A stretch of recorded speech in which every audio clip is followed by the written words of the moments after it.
Salamat kayo kay bisag lugay ko nagkasol pero nakaintro gapong kong 101%.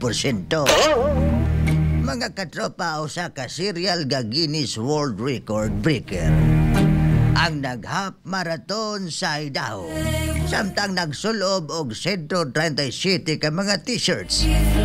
48 pounds nga kamisita. Si David the Record Breaker Rush. Kinsa nagupot sa labing kadungan nga titulo sa Guinness World Records.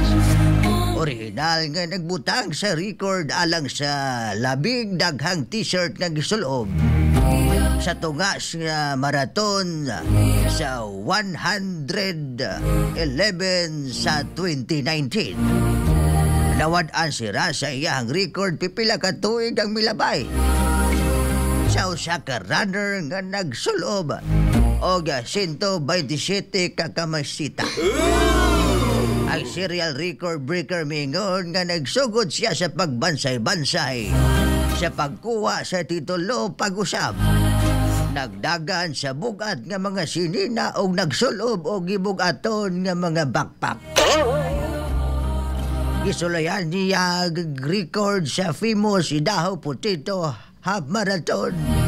Apan gikinahanglan nga kansilahon kini sa dihang nagkaabot siya sa 114 ka t-shirt og nagsugod sa pagkawala sa sirkulasyon sa iyang liyog.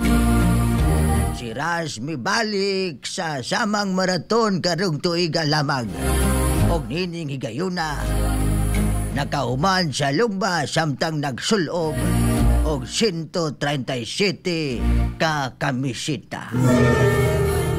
Ug mo kadto nga tong balitang LRG. Ako si Lolo Amado. Dili gwapo, dili macho, pero delikado sa mga chick. Bye-bye.